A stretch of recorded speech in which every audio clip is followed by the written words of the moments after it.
এই রামগঞ্জে দীর্ঘদিন থেকে একটা সাংগঠনিক তৎপরতা বলেন, কিছু সমন্বয়ের অভাব বলেন, এবং আমাদের নিজেদের মধ্যে একটা রাজনৈতিক প্রতিযোগিতা বলেন, কিছুটা অভাব ছিল। তবে আজকে সবাই এক মঞ্চে, আমরা এক মঞ্চ উপনীত হয়েছি। রামগঞ্জে আজকে একটা ঐক্যের বন্ধন আমরা তৈরি করতে সক্ষম হয়েছি। এখানে কোনো পক্ষ বিপক্ষ নাই, এখানে কোনো মতভেদ নাই। সুদৃঢ় ঐক্যের জায়গায় জেলা বিএনপির নেতৃত্বে রামগঞ্জ পৌর বিএনপি, রামগঞ্জ উপজেলা বিএনপি এবং সকল অঙ্গ সংগঠনের নেতৃবৃন্দ আমরা আজকে এক ছায়াতলে, একটা আমব্রেলার নিচে, একটা মঞ্চে প্রধান অতিথির উপস্থিতিতে এক এবং ঐক্যবদ্ধ এবং একত্রিত হয়েছি।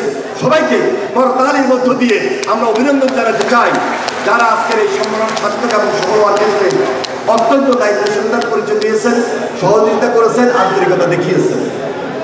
আজকে বাইরে অনেকগুলো গেট আছে, অনেকগুলো তোরণ আছে, অনেকগুলো ফেস্টুন আছে, অনেকগুলো পোস্টার লাগিয়েছে, অনেকগুলো পোর্ট্রেট হয়েছে।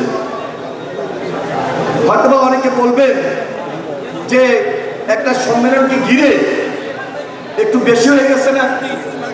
আমি বেশি হয়ে গেলেও আমি খুশি, এই কারণে যে ঐক্যের জায়গায় আমরা এক এবং ঐক্যবদ্ধ হয়েছি ইনশাআল্লাহ। এটাকে আমি কোনো খারাপভাবে দেখি না। আজকে সম্মেলন শেষ, কালকে এই পোস্টার ফেস্টুন আমাদের এত বেশি দরকার নেই। আমাদেরকে লক্ষ্য রাখতে হবে আগামী নির্বাচন।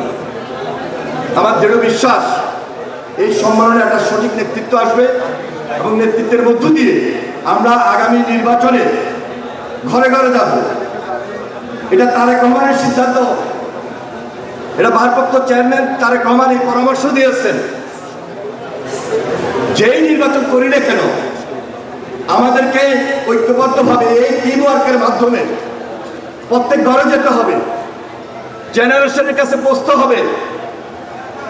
বিশেষ করে আমাদের মা বোন যারা বিগত আন্দোলন সংগ্রামে ত্যাগ স্বীকার করেছে, আমাদের এখানে যারা কাউন্সিলর, আমাদের এখানে যারা ডেলিগেট, যারা প্রত্যেক ওয়ার্ডের প্রেসিডেন্ট হয়েছেন, সেক্রেটারি হয়েছেন, ইউনিয়নের প্রেসিডেন্ট হয়েছেন, সেক্রেটারি হয়েছেন, অঙ্গ সংগঠনের দায়িত্বে আছে, তাদের নেতৃত্বে আমরা এই দলকে একত্রিত করব, একত্রিত রাখব এবং আগামী নির্বাচনে ধানের শীষের যে পতাকা, সেই পতাকাকে আমরা উড্ডীয়মান রাখবো ইনশাআল্লাহ তারেক রহমানের নেতৃত্বে।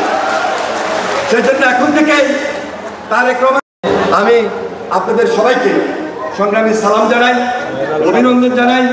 আমাদের যুবদল নেতা